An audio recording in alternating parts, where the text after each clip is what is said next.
네, 안녕하세요. 김영로 TV의 날짜 이야기입니다. 오늘은 7월 1일이 되겠네요. 자, 7월 1일. 벌써 이제 상반기가 끝나고 하반기가 이제 시작되는 그런 날이죠. 정말 뭐 어제도 그 말씀 드렸지만 참 세상에 너무 세월이 빠릅니다. 네. 점점 나이가 들어갈수록 시간의 흐름의 속도가, 물론 뭐 시간의 속도는 뭐 어린 나이나 뭐 노인이나 똑같죠. 똑같은데 이제 느껴지는 그 시간의 속도가 그야말로 걷잡을 수 없이 그 빨라지는 그런 지금 뭐라 그럴까, 연대라고 그럴까? 네. 그런 데에 와 있는 것 같습니다. 뭐, 물론 저에 관련된 그 이제 말씀을 드리는 건데, 뭐 저뿐만 아니라 제 연배에 있는 그 사람들은 다 그렇게 느낄 거라고 보여집니다. 네, 오늘 이제 7월 1일인데 하반기의 시작이죠. 오늘은 어떤 그 이제 일이 있었을까요? 오늘의 소사를 한번 좀 살펴봤습니다. 물론 뭐 여러 가지 그 이제 그 기념일이 있죠. 기념일이 있는데 특히 이 오늘 7월 1일, 바로 1954년에 있었던 7월 1일에 있었던 일이 뭐 우리로서는 조금 그 뭐한 말로 껄쩍지근한 그런 얘기가 될 수 있는데 일본이 그 자위대를 창설한 날이 바로 오늘이 되겠습니다. 1954년 7월 1일이 되는 거죠. 네, 1954년이면 저보다 나이가 많네요. 네. 자위대 나이가 저보다 나이가 많습니다. 뭐 어찌됐든 1954년 7월 1일부로 자위대가 창설이 됐는데, 우리로서는 이 자위대라는 게 떻게 보면은 좀뭐 불편하고 못마땅할 수가 있죠. 왜냐하면은 우리가 일본 제국주의를 통해서 35년 좀 넘는 그런 시간 동안 우리가 식민 통치를 받아왔기 때문에 그들의 그 당시 군사력이라고 하는 것은 어마어마했죠.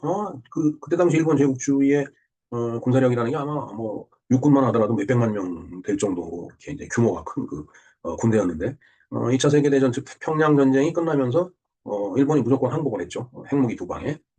이제 그리고 나니까 이제 일본 군대를 그 완전히 해산을 시켜버린 겁니다.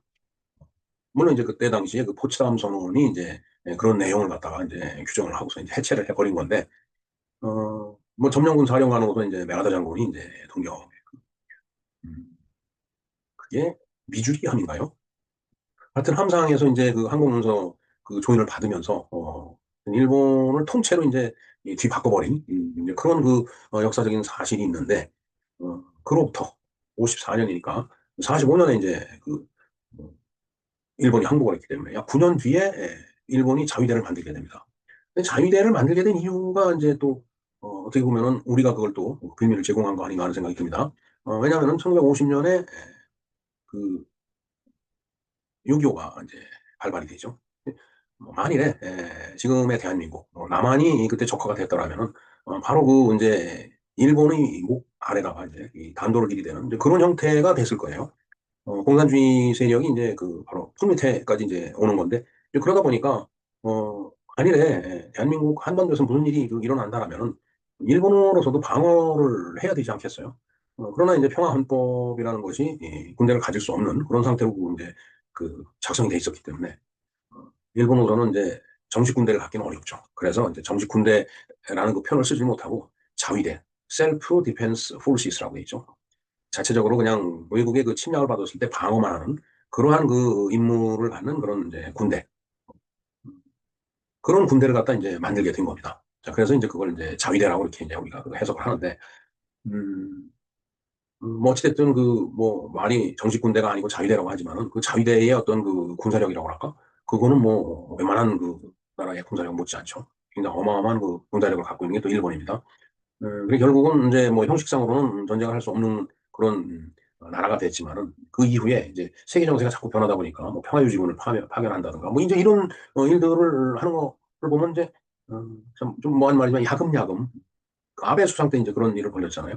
뭔가 그 이제 전쟁을 할 수 있는 그런 군대 그런 헌법으로 바꾸려고 엄청 노력한 흔적이 이제 쭉 엿보입니다. 자, 그래서 상당히 그 이제 저희대라고 하는 것이 이 일본으로 봐서는 중요하고 우리로 봐서도 굉장히 그 민감한 사안인데 뭐 그런 그 어떤 그 양국 간의 어떤 느낌이라고 할까, 그다음에 현실적인 어떤 그 이제 현실적인 임팩트죠, 진짜 사실. 근데 그런 것들을 제외하고서라도 자위대라는 것이 어떤 의미를 갖고 있고 어느 정도 규모인지 우리가 좀 알아볼 필요가 있다는 생각이 듭니다. 그래서 오늘 자위대 창설일을 맞이해서 물론 일본의 자위대입니다. 우리나라가 아니고 그 일본의 자위대에 대해서 좀 한번 이야기를 좀 해볼까 합니다. 그리고 이제 오늘이 SOS를 처음 그 이제 쓸 수 있게 SO 긴급 구조 신호죠. 그런 그 용도로 SOS를 갖다 이제 쓰기로 한 날이고 그다음에 이제 어, 사회적 기업이 날이기도 합니다. 그래서 그거에 관련된 자료를 제가 어, 링크를 해드리는 식으로 해갖고 오늘 7월 1일의 이야기를 한번 좀 진행을 해보도록 하겠습니다. 네, 그러면은 자위대에 대해서 한번 알아보겠습니다. 뭐 모두에도 말씀드렸지만은 자위대라고 하는 것은 이제 일본 군대이기 때문에 뭐 굳이 일본 군대까지 그 이야기를 할 필요 있느냐라고 뭐 말씀하시는 분들도 계실 거예요. 물론 뭐 그렇습니다. 그런 의견도 제가 존중을 합니다만은 그러나 지피지기 백전백승이라고 자위대에 대해서도 우리가 좀 알아야 되지 않겠어요? 자, 바로 제목에서도 써 있지만 1954년에 이제 만들어진 거예요. 1954년 7월 1일 오늘 창설이 된 것이 바로 일본의 자위대가 되겠습니다. 자, 일본 자위대. 한자로는 저렇게 쓰죠. 자위대. 예? 그다음에 Japan Self Defense Forces. 그러니까 일본 셀프 디펜스니까 자체 방어라는 얘기죠. 그러니까 자위예요. forces 군대, 힘 이제 그런 뜻이죠. 자, 방위청 장관 이하 방위정무차관, 사무차관 등과 방위청 본청의 내무부국. 그다음에 통합 막료회의와 부속기관. 그다음에 이제 그것은 이제 어떻게 보면은 이제 자위대의 어떤 행정적인 이제 뭐라고 할까요? 컨트롤 타워라고 얘기를 할까요? 예. 방위청 장관이 이제 가장, 우리나라로 얘기하면 이제 국방부 장관 같은 거기 때문에, 물론 이제 그 이후에는 군 통수권자가 있죠. 뭐, 일본도 당연히 자위대 통수권을 갖다가 이제 일본 수상, 총리 대신 이제 행사를 할 거라고 봅니다. 그렇게 방위청 장관하고, 그다음에 그 밑에 차관이 있겠죠. 그다음에 이제 또 사무 차관들이 있을 겁니다. 그다음에 이제, 여러 가지 본청의 내부에 국이 있을 거예요. 국장들. 그리고 거기에 이제 막려회의, 어, 관련된 참모들이 모여서 하는 회의 기구가 있겠죠, 당연히. 그 다음에 이제 거기에 관련된 여러 가지 부속 기관이 있을 겁니다. 그런 것들이 어떻게 보면은 이제 자위대를 갖다가 이제 움직일 수 있게끔 이렇게 지원해주고 컨트롤해주는 그런 이제 조직이라고 본다라면은 이제 실질적으로 이제 병력을 움직일 수 있는 게 바로 이제 육상자위대. 그다음에 육상은 이제 육군을 얘기하는 거죠. 그다음에 이제 해상자위대, 해군을 얘기합니다. 그다음에 항공자위대는 공군을 얘기하는 거죠. 그다음에 이제 방위시설청. 우리도 기관에 보면은 시설을 관리하는 그런 별도의 이제 조직이 있습니다. 시설관리공단 뭐 이런 식으로 돼 있듯이 이것도 방위시설청이 이제 그런 역할을 하는 거예요. 이제 그렇게 구성이 되며 그 임무는 직접적 간접적 침략으로부터 일본을 방위하는 거다. 일본이 뭐 전쟁을 할 수 없는 그런 나라라고 하지만은 이 자위대가 창설이 된 마당에 스스로 방어하는 그런 부대이기 때문에 직접적인 침략이 있더라면 당연히 그 침략을 패퇴를 시켜야 되겠죠. 퇴치를 해야 되겠죠. 그다음에 간접적으로도 뭔가 이건 침략 행위나 다름없다라고 하면 거기에 대응을 할 거라고 봅니다. 그런 개념에서 일본을 방위하는 그 조직, 그게 바로 군 조직이죠. 군사 조직이에요.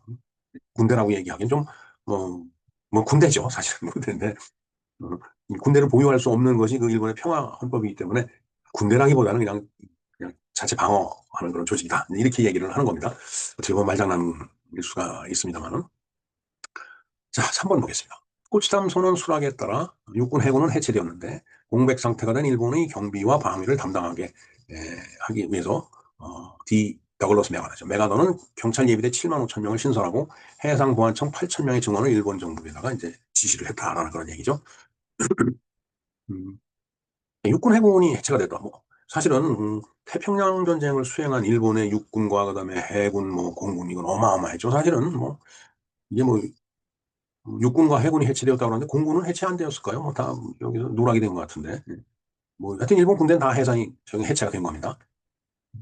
그런데 모두에 말씀을 드렸지만은 이게 1954년이니까 1950년에서 53년까지 6.25 사변이 있었잖아요. 그러니까 일본 쪽의 입장에서 보면 이게 만일 한국에서 그때 당시에 막 낙동강까지 막 밀리고 그때 이제 유엔군 쪽에서 그러면은 제주도로 최악의 경우에는 제주도로 이제 이렇게 지금 대만 물러났듯이 이제 그런 구상까지 하고 그랬는데 그때 이제 이승만 대통령이 그때 이제 그랬죠. 그 얘기를 전하러 온 미국 장성한테 권총을 딱 들고서 어, 권총이 세 발이 있었나요?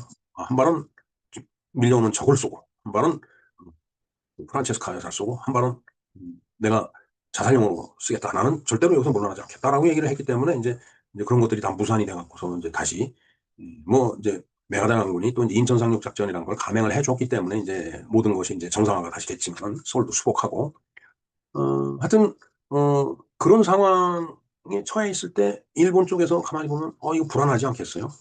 메가다 입장에서 봤어도 그렇죠. 만일 한반도가 적화가 된다면 바로 이제 그다음 뭐 타겟은 이제 일본이 될 테니까. 그러니까 일본도 이제 뭐 평안법에 의해서 군대는 없앴지만은 야, 이것도 뭔가 군사력이 있어야 되겠구나 싶으니까 이제 경찰 예비대 7만 5천 명을 신설하고 그다음에 해상보안청 8천 명을 지원하는 걸 일본 정부에다가 얘기를 한 겁니다. 저 때는 뭐 이제 일본도 미군정 상태고 우리도 미군정 상태였었기 때문에 48년 8월 15일 이전까지요. 그 어, 메가더 장군의 말을 안 들을 수가 없죠 그때. 자, 이에 1950년 8월 경찰 예비대가 설치되고 1952년 4월 해상보안청에 해상경비대가 설치가 됐다. 그러니까 6.25 사변이 일어나는 그 해, 그 다음 달에 이제 이게 저런 경찰 예비대하고 해상보안청 경비대가 이제 신설이 된 거예요. 자, 이렇게 보면은 일본을 재무장시킨 거는 누구가 되겠어요? 북한과 그 뒤로에서 전쟁을 사준 공산주의자들 때문에 일본이 재무장을 하게 된 겁니다. 만일 6.25 사변이 없었으면 일본이 재무장할 리가 없었죠. 지금 저런 상황이 저렇게 되니까 재무장을 하게 된 거죠. 근데 참 어떻게 보면 진정한 친일파는 북한과 공산주의자가 아닌가 이런 생각을 해봅니다. 예. 좀 역설적인 얘기지만 그것도 가능한 논리 아니겠어요? 예. 자, 그다음에 1954년 6월 일본 정부는 방위청 설치한 및 자위대 법안을 성립시키고 새로 항공 자위대를 설치해서 육해공군 3개 자위대를 발족을 시켰다. 자, 그러니까 메가더 장군이 50년에 6.25 사변이 이제 발발하는 걸 보고서 경찰 예비대와 해상보안청의 경비대를 만들었는데 그것만 갖고서는 전쟁을 치러보니까 부족하다 싶으니까 1954년 6월에 자위대 법안을 갖다가 이렇게 물론 이제 일본도 그 이제 군정 기간이 끝난 그 이후겠죠. 그러니까 이제 비록 헌법은 평화헌법이라고 해서 군대를 가질 수 없는 그런 헌법이지만은 셀프 디펜스 자체 방어를 위해서는 우리가 이런 정도의 병력이 있어야 되겠다 싶어갖고 그 자위대 법안을 만든 거예요. 그리고 이제 법안을 통과시키고서 육해공군 3개 자위대를 갖다가 이제 발족을 시킨 거다라는 얘기죠. 네. 자, 포츠담 선언을 보면은 이제 우리가 243번으로 2020년 7월 26일 날 이제 방송을 해드렸는데 바로 포츠담 선언에서 이제 조선의 독립을 보장한다라는 그런 표현도 있었지만은 일본은 자기가 무조건 항복하라. 일본이 이제 뭐 그걸 다 받아들인 거죠. 결국은 핵무기 도방으로 인해서. 그 포츠담 선언에 관련된 그 내용을 이 영상을 좀 링크를 걸어드릴 테니까 한번 좀 참조해 주시기 바랍니다. 자, 뭐 포츠담 선언을 간단하게 한번 볼까요? 제가 아주 간략하게 정리를 해봤습니다. 1945년 7월 26일 제2차 세계대전 막바지에 독일 베를린 교회 포츠담에서 열린 연합국 정상회담 중 발표한 연합국의 대일 공동선언이다라는 얘기죠. 연합국 정상들은 이 선언에서 일본에 대해서 무조건 항복을 요구하였고 또 제2차 세계대전 후에 대일 처리 방침을 밝혔다. 자, 전쟁이 끝난 다음에 대일 처리 방침이라고 하면 이제 거기에 당연히 조선 문제가 들어가겠죠. 왜냐하면 조선을 식민지로 갖고 있었기 때문에. 그리고 카이로 선언부터 쭉 이제 조선의 이제 독립에 대해서 이렇게 언급을 했기 때문에 좌우지간 이러한 그 국제적인 그런 회담 여기서 이제 그 조선을 갖다 독립시키려고 엄청 다들 노력을 한 거예요. 물론 중국 땅에서 뭐 소련 땅에서 그야말로 그 무장 항일 독립투쟁을 한 그런 독립군들도 있지만은 이렇게 외교적으로 정말 세계적인 그 회담에서 조선의 독립을 갖다 이렇게 보장을 하고 활약하는 그런 노력을 그쭉 해온 분은 역시 이승만 대통령이었죠. 그때 당시 이승만 박사가 되겠습니다. 자, 3번 보겠습니다. 미국의 대통령 트루먼, 해리스 S. 트루먼, 그 다음에 영국의 수상 윈스턴 처칠, 중국 총통인 장체스, 장개석이죠, 장개석, 우리말로. 그 다음에 포츠담 선언에 서명을 했고, 이때 그 소련은 조금 비겁하게 바로 서명을 안 했죠. 근데 그러다가 8월 8일이 돼갖고서 좀 뭔가 될 것 같으니까 이제 그때 슬그머니 대일전 참전 선전포고를 하면서 이 선언에 서명을 하게 됩니다. 결국은 저 때 이미 소련은 그 조선반도죠, 그때. 우리 한반도를 이제 집어삼키겠다라고 생각을 하고서 그렇게 준비를 하고 쭉 내려온 거예요. 그러니까 김일성을 내세운 거 아니겠어요?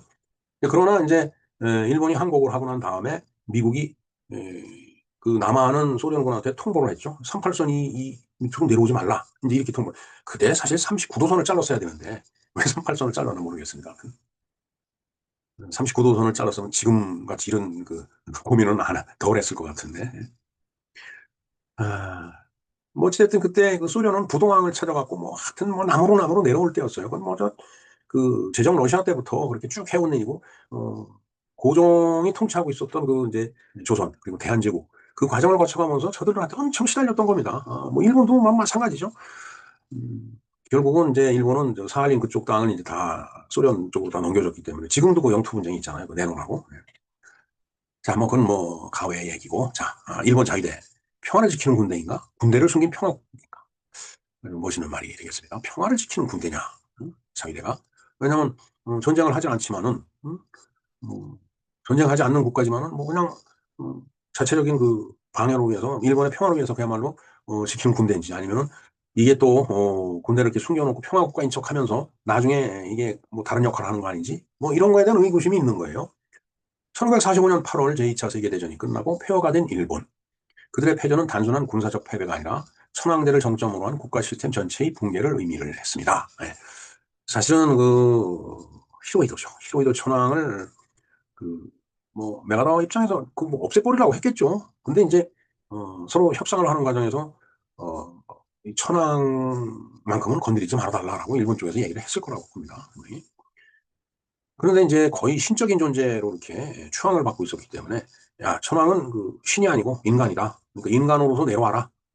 이제 그런 이제 뭔가 타협이 있었을 거라고 봅니다. 그래서 이제, 지금의 천황의 모습은 그때 히로이도 모습하고는 다르죠. 지금은 뭐, 일본군 주제를 이제, 어, 채택하고 있는 일본이기 때문에, 천황은 사실은 그야말로 상징적인 존재고, 모든 그과 관리를, 총리 대신이 하죠. 수상이 하고 있는 겁니다. 지금 수상이 누구죠? 굉장히 아주 텅텅한 아저씨 같이 기억이 되는데, 하도 수상도 바뀌어갖고 이름이 잘 기억이 안 납니다, 지금. 예. 자, 뭐, 그건 그렇고요. 자, 그 후 일본은 미군에 의해 점령되었고, 물론 이제 6.25란에 8월 15일 항복 선언한 뒤에 이제 일본은 미군에 의해서 점령이 됐죠. 그리고 나서 이제 새로운 헌법이 제정이 돼요. 그게 바로 평화헌법입니다. 앞에서 말씀드린. 그것이 바로 1947년에 시행된 일본국 헌법이다라는 얘기죠. 자, 그 중에서도 가장 상징적인 조항이 있었어요. 바로 이제 그게 밑에 두 조항입니다. 자, 일본 국민은 국제 평화를 성실히 희구하며 국가의 자유권을 포기한다. 육해 공군 및 기타 전력은 이를 보유하지 아니한다. 그러니까 군대가 없는 나라다라는 얘기예요. 이런 세계 역사상 유례없는 전쟁 포기 헌법이었다. 그러니까 평화 헌법이라고 우리가 얘기를 하잖아요. 일본 헌법을. 뭐 말이 평화 헌법이지, 뭐 군대가 없으면은 그야말로 나중에 진짜 위급한 일이 있어도 대처할 수 있는 능력이 이제 없어지는 거예요. 물론 뭐 경제력이 어마어마하고 그다음에 미국의 이제 우방이죠. 그리고 우리나라보다 더 많은 미군이 일본에 주둔하고 있잖아요. 그렇기 때문에 뭐 일본을 누가 침략하거나 그러진 않겠지만 어찌됐든 자체적으로 봤을 땐 군대가 없는 나라죠. 그러니까 이게 현실이 이게 단순하지 이제 않다라는 게 이제 문제죠. 그래서 바로 이제 2차 세계대전이 끝나면서 냉전이 시작이 됐죠. 미소 간에 이제 서로 그야말로 청소가 없는 그런 전쟁을 했던 겁니다. 냉전이죠, 그게 바로. 그리고 그로 인해서 바로 앞에서도 말씀드렸지만 6.25 사변이 발발하기 때문에 이제 뭔가 일본이 이제 위험을 느낀 거예요. 1950년 한반도에서 한국전쟁 6.25 사변이 발발합니다. 미군은 한국전에 참전하기 위해서 일본 주둔 병력을 대거 이동을 시켰고 일본 본토는 사실상 무반응비 상태가 되었습니다. 네. 물론 일본이 자체 군대가 있었으면은 메가더 장군이 일본 주일 미군을 갖다 그 한국 전쟁에 이제 투입을 해도 뭐 걱정을 안 했겠죠. 그러나 일본이 군대가 없는 거예요. 혹시 또 소련이 치고 들어오면 어떡하나 이런 걱정을 당연히 했겠죠. 자, 그러니까 이제 미국이 바로 일본한테 요청을 하는 거예요. 스스로 방어하는 조직을 만들어라. 그래서 이제 1950년에 경비대라는 이름으로 시작된 조직이 바로 1954년에 자위대라는 이름으로 정식 군대지만 정식 군대가 아닌 상태에서 이제 공식적으로 이제 출범을 하게 되죠. 자위대라는 이름으로. 그래서 육상자위대, 해상자위대, 항공자위대, 그러니까 육해공군이 다 있는 겁니다. 명칭은 군대가 아니지만 그 구조와 체계는 전형적인 현대식 군대였습니다. 자, 그만큼 자위대라고 하는 것이 또 일본이 뭐 경제적으로 엄청나게 성공을 한 나라가 됐기 때문에 저는 가복구를 했잖아요.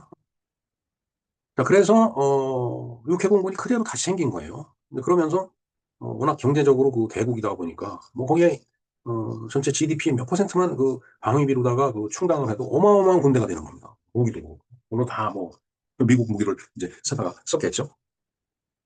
자, 그래서 이제 자위대는 이제 그런 의미에서 이중성을 이제 갖게 됩니다. 군대가 아닌 군대.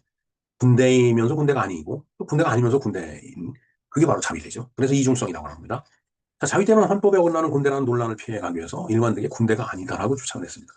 근데 여기 이중성이 있는 거예요. 아무리 군대가 아니라고 얘기를 하지만은 뭐 군복을 입고 있고 그다음에 군 전투 무기를 갖고 있고 뭐 군 전술을 운용하고 있는데 군대가 아니라고 얘기할 수 없겠죠. 그러나 그럼에도 불구하고 평안법 대비 군대를 가질 수 없는 나라이기 때문에 군대가 아니다라고 얘기를 할 수밖에 없는 겁니다. 자, 하지만 실상을 들여다보면 그렇지 않은 거예요. 자위대는 오늘날 세계에서 가장 정예화된 군사 조직 중 하나이다. 뭐, 일본이 갖고 있는 그, 이제, 군 전술, 뭐, 전술도 뭐, 많은 그 전투 경험이 이제 그 경험이 쌓여 있잖아요. 태평양 전쟁을 치르고, 심지어는 국제전으로 하면 임진왜란까지 올라갔는데, 예? 자, 그 정도로, 일본은 전술적으로도 상당히 그 경험과 그다음에, 군 전술을 갖다 축적하고 있는 그런 나라가 되는 겁니다. 자, 그래서 자위대는 오늘날 세계에서 가장 정예화된 군사 조직 중에 하나다라고 그 얘기를 할 수밖에 없는 그런 실정이죠. 자, 그래서 지금 병력을 보면은 약 24만 명 정도가 됩니다. 물론 이제 그 육군은 약하죠, 상대적으로. 어, 그래서 뭐 그런 얘기가 SNS에 떠드는 걸 봤습니다. 뭐 실진지는 모르겠지만 일본이 예를 들어 독도를 침공한다라면 우리는 바로 대마도를 침공할 거다. 그러니까 독도를 침공한다라면 뭐 해군이나 공군이 이제 움직이겠죠. 그러나 이제 우리는 육군이 바로 대마도로 가기 때문에 우리 육군을 일본 육군이 막아내기가 어려울 거다. 그렇기 때문에 일본이 독도를 침공하지 못할 거다. 그냥 말로만 떠드는 거지. 예, 그게 그런 가정이 맞을 거라고 봅니다. 하지만은 일본의 국력이 어마어마하게 커지고 그다음에 미국이라는 나라가 일본을 컨트롤하지 못하는 그런 상태가 된다라면 일본은 또다시 이 독도를 내놓으라고 얘기를 하든지 아니면 또 정한론이라는 게 또 나올 수도 있습니다. 물론 옛날 같지 않기 때문에 우리도 그에 대해서 대비는 해야 되겠죠. 예. 물론 뭐 이건 오지 않은 미래에 오지 않은 가정이기 때문에 그냥 제 생각일 뿐입니다. 자, 공식 명칭은 군대가 아니다 일 뿐 그 기능과 역할은 어느 나라 군대 못지 않다라는 것이 통상적인 그 해석이죠. 예. 자, 헌법 해석의 변화. 자, 헌법에는 군대를 가지면 안 된다라고 돼 있기 때문에 그러나 그 말도 자꾸 시대가 가고 상황이 변하면서 해석을 달리하는 거죠. 왜냐하면 군대를 가져야 되기 때문에 그런 겁니다. 자, 일본은 자위대의 존재를 합법화하기 위해서 오랜 시간 동안 자위 목적의 전력은 허용된다는 해석을 이어왔다라고 돼 있습니다. 자위 그냥 자체 방어에만 그 무력을 쓴다, 자위대를 쓴다, 이제 이런 거죠. 하지만은 21세기 들어서 그 경계가 흐려진다라고 돼 있어요. 바로 1991년에 걸프전에 참전을 해달라고 이제 요구를 했었죠. 그리고 2003년에 이라크 전쟁 후방 지원을 했습니다. 그리고 2015년 아베 정부의 안보법제를 통과를 해서 집단적 자위권이 인정이 됐다라고 하네요. 그러니까 아베가 이 평안법을 개정하려고 엄청 노력을 했죠. 그러나 결국은 암살을 당했는데 물론 그것 때문에 암살 당한 건 아니지만은 그렇게 집단적인 자위권을 그 확보를 하고 더 나아가서는 군대를 어, 명세상부한, 물론 지금도 명세상부하지만 그런 군대를 갖다 육성하려고 하지 않았나, 아베가. 그런 생각을 해봅니다. 자, 이제 일본은 자국이 공격받지 않아도 동맹국이 공격받을 경우 무력을 행사할 수 있는 나라가 됐습니다. 이게 평안법을 자꾸 이제 시대와 상황에 따라서 달리 해석을 하다 보니까 이제 저런 해석까지 나오는 거죠. 그래서 동맹국 하면, 뭐 우리나라도 일단은 동맹국이죠. 근데 다시 6.25 같은 그 전쟁이 한반도에서 일어난다. 그때 일본이 군대를 한반도에 상륙시킨다. 이거는 또 이거 국민 정서상 받아들이기가 이제 어렵죠, 사실은. 그러니까 이제 그런 것들은 가정해 두질 않는데, 뭐 예를 들어서 뭐, 미국이 어떤 그 침략을 받았다. 그러면 뭐 거기에 그 갈 수 있다는 얘기죠. 법적으로 갈 수가 있게끔 그렇게 이제 해석을 다 해 놓은 겁니다, 지금. 물론 뭐 미국이 쉽게 그 침공을 할 나라도 아니지만, 또 침공 받는 나라 가만두겠어요, 그 상대방은. 자위대 역할을 또 볼까요? 재난 구조부터 전투까지. 이건 어느 나라 군대나 다 마찬가지입니다. 우리나라 군대도 그렇죠. 그러니까 홍수가 나면은 이재민들을 구하기 위해서 국민들이 출동합니다. 그러다가 이제 그 해병대 사병이 이제 물에 이제 빠져서 익사를 하는 바람에 지금 좀 말이 많죠. 근데 그 사건건 그러다 보면은 군대가 유지되기가 좀 힘들지 않을까 이런 생각을 해봅니다. 물론 인명이 손상이 됐기 때문에 참 얘기하기는 어렵지만은 정말 참 모두가 조심스럽게 접근해야 될 사안이 아닌가 이런 생각을 해봅니다. 자, 자위대는 국내에 다양한 임무를 수행을 해왔다라고 하네요. 일본 내 지진이 일어났다든가. 일본은 지진이 많잖아요. 그러니까 지진, 그다음에 해일, 산불 이런 재난구조 활동에 투입이 되죠. 우리나라도 마찬가지입니다. 우리나라 지진이 이제 일본같이 않으니까 해일도 별로 없죠. 근데 산불 같은 데는 또 홍수가 나고 그러면 군이 출동을 합니다. 네.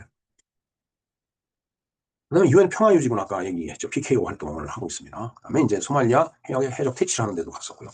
그다음에 코로나19 백신 접종 지원을 하는데 병력들이 이제 투입이 됐었다는 얘기가 되겠습니다. 자, 그들은 이제 단순한 국방의 범위를 넘어서 일본이 어떤 위기에 처했을 때 그 대응 전담 조직으로 자리를 갖고 자리를 잡고 있는 상태다라는 얘기를 드리지 않을 수가 없네요. 그러니까 사실은 주변국에서도 이제 좀 우려가 되죠.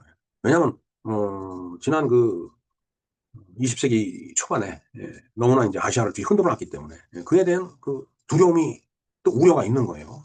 미국 입장에서 봐서도 정말 미국 본토, 하와이긴 하지만 미국 본토를 갖다 직접 타격한 나라는 일본뿐이 없어요. 그렇기 때문에 이제 미국도 굉장히 예의주시하고 있을 거라고 보여집니다. 한국과 중국 등 주변국은 일본의 군사력 방어에 민감하게 반응합니다. 뭐 중국도 마찬가지입니다. 그건. 과거 침략의 역사가 있었기에 일본의 군사적 움직임은 단순한 자유로 보기 어렵습니다. 특히 2022년 이후 일본의 반격 능력을 강화하겠다고 선언하면서 장거리 미사일을 도입하고 적기지를 공격할 수 있는 능력을 확보하는 일, 그런 것들을 추진하고 있죠. 이건 보면 이건 공격이죠. 적기지 공격, 미사일 발사, 이건 공격입니다. 이는 일본이 사실상의 보통국가 군사력을 갖추겠다는 선언으로 해석되며 동북아 안보 지형에 큰 파장을 불러일으키고 있습니다. 그렇게 해석을 하지 않을 수가 없는 상황이죠. 자, 국민과 자위대의 거리. 일본 국민의 상당수는 여전히 전쟁 반대 비군사적 평화에 가치를 둡니다. 자위대에 대한 신뢰에도는 없지만은 전쟁 가능성에 대해서는 거부감이 큽니다.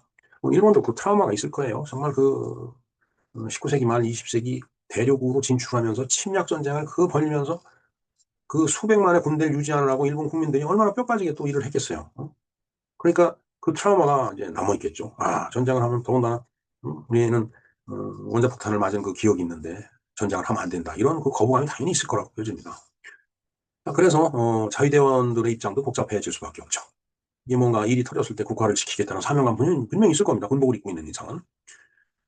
근데 이제 국민이 또 이제 군인 하는 거, 또 부담스럽죠. 그래서 그 사이에 균형을 잘 찾아야 되는데, 자위대가 어떻게 해 나갈지는 그들의 숙제라고 봐요. 자, 70년 전에 전쟁을 포기했던 이제 나라 일본이죠. 하지만 그 나라에는 세계에서 손꼽히는 무력 조직이 지금 존재합니다. 그게 바로 자위대죠. 전쟁을 하지 않기 위한 군대, 혹은 군대를 숨긴 전쟁 가능 국가. 앞에서도 이 말씀을 드렸지만 둘 중에 뭐냐 이거죠. 그러니까 저기 어떻게 보면 그 자위대를 둘러싸고 있는 이중성이죠. 그러면서 또 동시에 딜레마가 되는 거죠. 그래서 일본의 자위대는 일본의 정체성에 가장 복잡한 질문을 던지는 그런 변수가 돼 있는 것이 사실이 되겠습니다. 하여튼 이게 자위대 창설일이기 때문에 또 일본 대사관이 자위대 창설 기념식을 또 서울 시내에서 또 이렇게 기념식을 하고 이제 그러는 걸로 알고 있습니다. 거기에 이제 어, 보수정당의 그 예쁜 국회의원이 갔다가 아주 참 입에 담지 못할 그런 성비하적인 그런 비난은 하는 그런 말을 많이 하고 그랬었는데 이제 그런 거는 좀 용어 선택을 좀 조심해야 될 것 같습니다. 어떻게 보면 그 성희롱이죠. 자, 그리고 오늘은 이제 SOS 전환 구호를 처음 사용한 날이라고 그랬죠. 사회적 기업의 날이기도 합니다. 일단은 이 SS 전환 구호하고 그다음에 사회적 기업의 날에 대해서 이 영상을 지난해 방송을 해드렸습니다. 2024년 7월 1일이죠. 이 영상을 제가 링크를 걸어 드리겠습니다. 참조를 해주시기 바랍니다. 이게 돈돈돈 쯔쯔쯔 돈돈돈, 이게 SOS예요. 돈돈돈 쯔쯔쯔 돈돈. 말을 구해달라. Save our ship. 뭐, 뭐 여러 가지 그 이겁니다. Save our stream. Save our ship. 이게 맞죠? 조난공어니까. 네, 이상 김영롱 TV에서 알아본 7월 1일 오늘의 날짜 이야기였습니다. 감사합니다.